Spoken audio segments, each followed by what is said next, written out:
Osote Gọvanọ Anambra Steeti bụ Dr. Nchekwa Ibezim detụrụ aka n'ala niile kwuo na ọchịchị Ọkammụta Chukwuma Soludo na ụlọọrụ ejensi ga na-ahụ maka ọrụ nche n'ime steeti a ga-ejikọ aka n'ọrụ iji wee kwalite ọrụ nche bụ ọdịiche n'ime steeti a. Osote Gọvanọ kwere nkwa mgbe ọ lere ọbịa n'aha Gọvanọ Soludo wee nye kọmishọna ọhụrụ na-ahụ maka ndị ọrụ uwe ojii n'ime steeti a Maazị Aderemi Adeoye bụ onye bịara njem mkpọtụ n'iru ọrụ ya dị n'Ọka. Ka anyị sonyere onye nta akụkọ anyị Iluko maka akụkọ ahụ n'uju.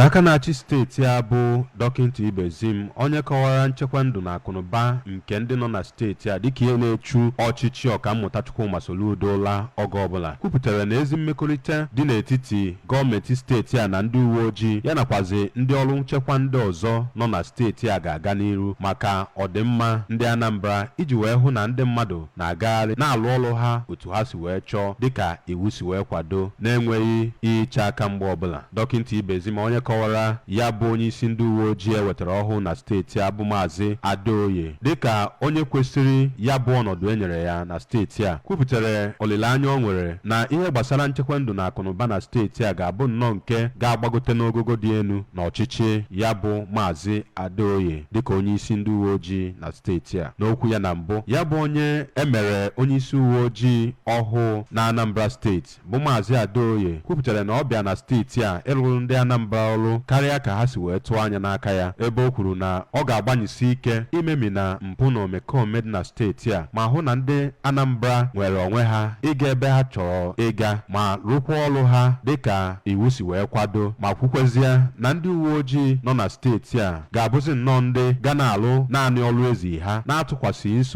nsogbu ndị steeti a nọgo n'ime ya n'oge ugbu a kama na ha ga-eweta ụsa wee nye ya bụ ihe iche aka mgba n'ihe gbasara nchekwa ndụ na akụnụba. Maazị Adeoye onye kwupụtara na ọ chọpụtara na ndị Anambra bụ ndị na-agbasi mbọ ike kama na ihe ha chọrọ nnọọ ugbu a bụ ebe nwere ezi nchekwa iji wee rụpụta ebumnobi ha ma kwee nkwa na ọchịchị ya ga-eme ka ya bụ ebumnobi ndị Anambra n'inwe ebe enwere ezi nchekwa bụ ihe ga-apụta ihe ebe ọ dọziri ndị ọchọngonokono na steeti a aka na ntị ka ha bụ ndị ga-ewezuga onwe ha na steeti a ma ọcha aka ịghọrọ nsogbu na-abịakwute ha dịka ọ bụrụ onye isi ndị uwe ojii. N'okwu ekene ya onye ji ọkwa Anambra State Police Public Relations Officer bụ Maazị Tochukwu Ikenga kenere nnọọ gọọmenti steeti a maka nkwado dị iche iche ọ na-enye ụlọọrụ ndị uwe ojii na steeti a ọkachasị n'ihe gbasara ibu agha megide enweghị nchekwa nke na-enwe ugbu a ma kwe nkwa na ndị uwe ojii nọ na steeti a agaghị agharịpụ gọọmenti steeti a nakwazi ndị Anambra n'uju. Site n'obi gọọmenti dị n'Ọka, abụ m Emmanuel Okonkwo.